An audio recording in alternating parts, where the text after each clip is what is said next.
You're watching News 24 Live. The Western Cape is the leading province in South Africa when it comes to land reform. That's according to figures recently released by the Commission on the Restitution of Land Rights. I'm joined in studio today by the DA's spokesperson for Economic Development, Tourism and Agriculture, Beverly Schaefer, to tell us a little bit more about these findings. Beverly, thanks very much for joining us today.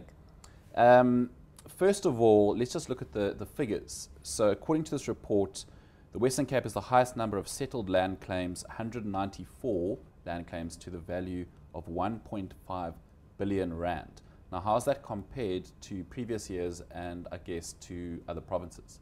So I think, Nick, what's very important to note is that the initial land restitution claims are settled at national level.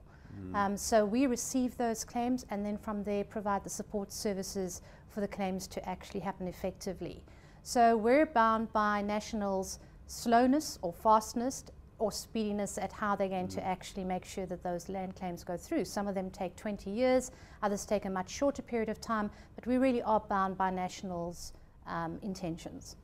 Okay, so now I believe most of these land claims have been urban, Yes. but you are putting a bigger investment into the agricultural sector. Of course, then you need to find the balance between how it might affect food production. How do you get that balance right? So bear in mind also that the City of Cape Town is run by the same government and that they are also committed to land restitution. Therefore, those land claims, such as District 6, is collectively pushed. We've got Constantia, and there's a whole number of other claims that the city also helps try and push through as quickly as possible. In terms of the Western Cape's agricultural sector, the Minister, Alan Winde, who's Minister of Agriculture, is committed to a 70% land reform success over the next 5 years. And what that really means is that the claims that we've got, we will ensure that they move through speedily. And we have an implementation arm agency called Casidra, and they actually the so-called project managers of the Western Cape government.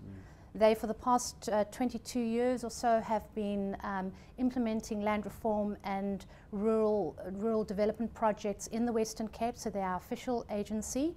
And they are, they've received a clean order for the last 20 years. They're very, very good project management agency, and we get to find that they are successful as a result. They work very well with Western Cape government and with the communities, with stakeholders, with all the NGOs. I see also, in comparison to the national government, their land reform efforts have been seen as quite a failure. I mean, you were saying off-air earlier that there's this perception that the Western Cape isn't doing much in terms of land restitution. Why is that? I think there's a number of issues, and one particularly is policy. And if policy and legislation doesn't work for a country, you're going to have a failed process all the way down to ground level. So Minister Nkwinti particularly has introduced policies that we don't believe are perhaps constitutional, be tested constitutionally, like the 50-50 policy. They've put the expropriation bill in place, the land cap holdings bill, which is land capping. So they've created quite a scare in the agricultural sector. They've put farmers that are producing valuable food security for us in an uncertain position. And without that policy certainty, we certainly can't fast-track land reform.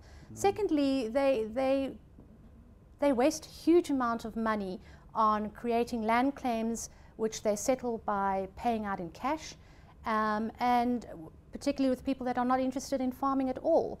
So perhaps giving land claim rewards to Inkantwe Sizwe veterans and people that just want the land and don't really want to farm. So their processes are incorrect. He also, particularly in the Eastern Cape, leans towards our sort of communal holding, a chief land ownership, etc. And he avoids the actual rewarding of land back to the people. And I think another fundamental mistake that the national government is making is what they do is they buy up land, keep it in government trust, and then get farmers to work on the land. So what they're doing is buying up government land. They're not actually securing tenure back down to the individual person. And we know that from a constitutional perspective, we've committed to giving land back to people. And that's the incorrect move that they've done. They're buying up government land, they're securing a trust, and farmers are working on the land without any secure and future tenure of land.